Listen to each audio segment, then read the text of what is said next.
Kia ora koutou. My name is Beverly Rewa McGee. My father was Ropi Mihaka and my mother was Tiwai Moari Pumare. I've lived in Perth in Western Australia for 33 years. Married a local boy, an Australian. I have 2 children, 2 lovely little daughters. In 2009, my father passed on. When he did, I succeeded to my father's lands on behalf of my siblings. All the information was sent through. I appeared in court. Kei te pai was all done. September we inherited our father's lands. I now walk you forward and I refer you to a conversation I had with my sister who rang me on the 17th of April and she says to me, "Hey Rewa, did you get your letter?" I says, "What letter?" She says, "A letter from Maori Land Court." I says, "What did they have to say?" "I didn't get a letter." She says, "Oh, there's a meeting." I says, "When?" She says, "Oh, the meeting's tomorrow in Pāria." I says, "What?" She says, "Yeah, there's a meeting." And she says, "But I've only just got the letter." She said, "I've got to look after my mokos, I can't get up there." I said, "Oh, hang on a minute." So I rang the Māori Land Court. I spoke to the case officer, who was also the same person that processed us in our succession. I says to her, "Hey," I says, "there's a meeting for Ōtautu number 3. She says, "That's right. It's on Friday." And I says, "Well, where's my letter?" "Oh, I sent your letter out." I says, "What?" "I don't get a letter." And it's now the 14th of May and I still haven't got a letter. Nonetheless, I says to her, I says, "Well, my sister's just got a letter." She says, "No, we sent it all out." And I thought, "Oh, that's not right." And I says, No. I says, "My sister's just got that letter." I said, "How the hell is she supposed to get up to party?" "Oh no, well what we do this, we do that, we do this." And I says to her, "Well, where in the legislation tells you this?" For all of you that know me here in Western Australia, you all know I've got an academic background in politics and international studies. I also have been involved with law for quite a many decades. So it was of no use to have somebody tell me, "Oh, we just do these things," unless you can point to the legislation. But nonetheless, I says, "Oh, thank you very much." And I sat there with my sister stunned and I says, "Oh, this isn't right. There has to be a formal notification process." So I thought to myself, well, who else? Never got a letter. In 4 hours, I managed to contact 16 owners on Ōtautu. There's a total of 48 owners. I got in touch with them. Of the 16 I got in touch with, 4 got letters. It's a quarter, 25% of the 16. Of the 4, they never got notified in time.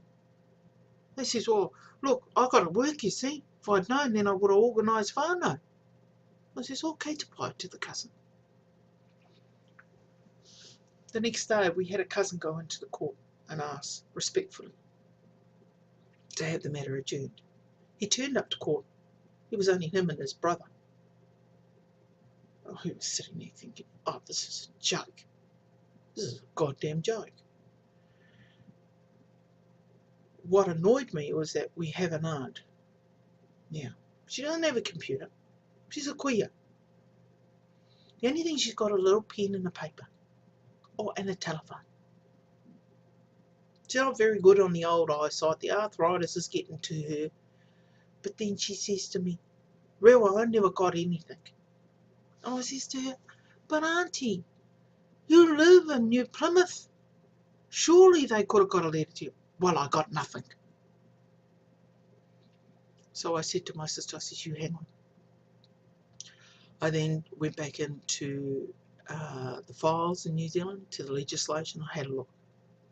I rang up the Māori Land Court and I said to them specifically, "Please tell me in the legislation where you have to notify somebody." And what is that notification process? Is there a time limit and a statute which this has to run through? I got a very ambiguous answer. Was the best way to shape it. So I then got back onto the computer and had a look at the legislation, and I discovered certain things that need to happen. When there is a meeting that takes place, the legislation under the Assemble Owners Regulations says quite clearly that the registrar, not register, registrar of the court has to notify every owner. 14 days clear notice has to be made. Advertising has to be done. I then ring back to court and I says to them, hey, what's going on? This is what you guys are supposed to do. And I got the runaround. And then I thought, no, I need to support this with a letter. So I write a letter. And I say to them, well, one, we never got the letter. I gave them the statistics. Only 25% of us got notified. And because you didn't notify, we couldn't get to the meeting. And because you didn't notify us, we couldn't make and put measures in place to have the whānau turned up. Then when I was talking to the court again, they actually told me, I said to them, where's these addresses kept? Oh, in the databases. Who's got it? Maori trustee. Oh. So I rang over to the Maori trustee and I says, hey, do you keep the addresses? Yes, we do. I says, how regularly are they updated? Oh, only if somebody rings us up or we think. And I says, well, you managed to pay everybody? How does this happen? But it wasn't the actual operation of those databases I was concerned about. My concern was the notification process. Who, under the prescriptions, now when I say prescriptions, I mean laws. Where are the prescriptions in the laws that tells you exactly how those databases are to be kept? And lo and behold, there's no laws on how to keep those databases of addresses. Everything is done by word of mouth. Now that's all fine and well for those who are engaged. But it's not all fine and well when we die off and our kids take over. How the hell are they supposed to know? You think about it, you lot. You think about it. Not to worry, my sister rings me up a couple of days later. She says, hey, she says, you need to read this document. I said, what document? She says, oh, it's a review panel document. I said, what the hell are you talking about? She says, it's for the Te Ture Whenua Maori Act. They're looking at making improvements to ensure better outcomes. And I says, well, gee, that sounds wonderful, says me.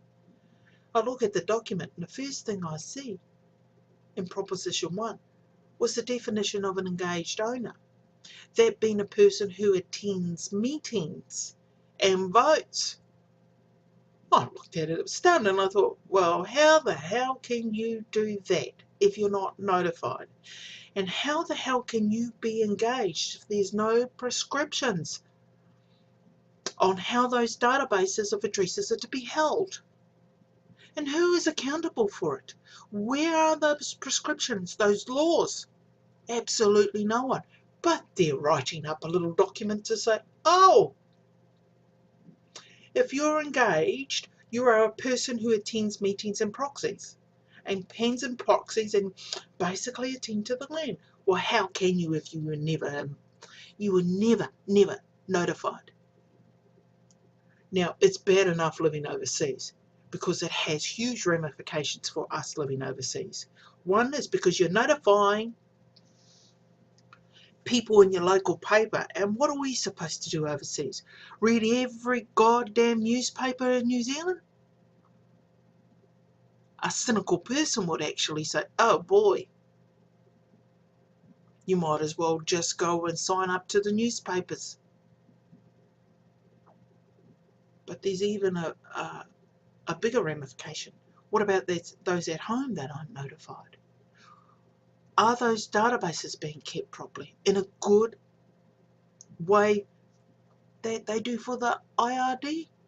Isn't it amazing how IRD can find you, yet the Māori Land Court can't? What's going on back there? Not to worry.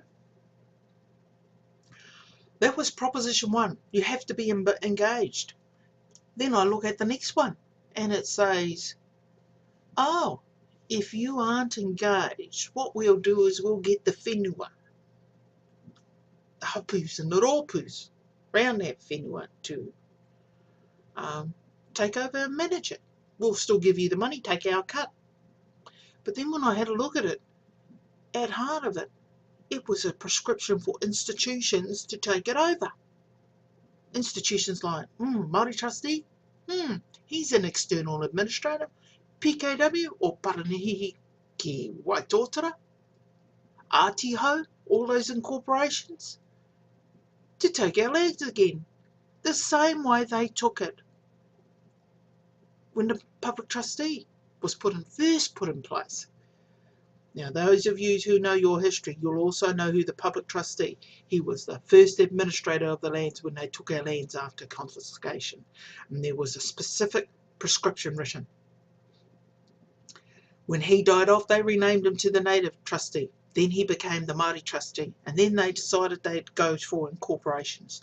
But all of the prescriptions and the laws are all the same. It's a specific way. It virtually means this. Here is your property. I'm going to manage your property. I'm going to lease it out, do everything for your property, and I'll take my cut. 7% I think it is. And I'll give you what's left over. For those of us living overseas, if you're never notified in the bloody first place, you're gonna lose your lands. Simple as that. And if you think that you're gonna lose it to the ropus and the hapus, I mean, I would have half choked at that. You've got another thing coming.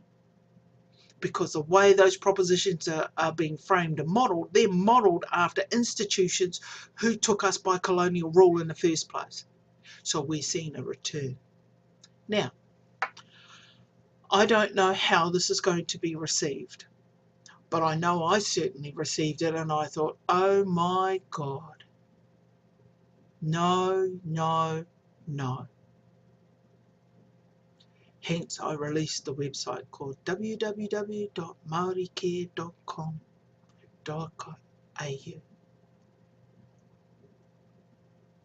I don't know what the answers are, but one thing I do know, I'm going to walk away saying, I told you to the mutu here in Western Australia. Go have a look at the site. It's got a lot of information. It's even going to tell you what the judges have been saying the last 3 years. In particular, Deputy Chief Judge Fox, when Fox says the issue of locating owners was also highlighted by the project and basics such as requirements to notice cannot be complied with because the court staff cannot access proper addresses for owners. Judges are forever hearing criticism from owners that were not notified of a hearing or meeting affecting their land or their interests. This is what the judge said in New Zealand. And this is a fair point. And now we've got a bunch of panelists wanting to change it so we're to be engaged. But if you're not notified, we're going to take your land. Nō reira, tēnā koutou, tēnā koutou, tēnā koutou katoa. Ko mutu.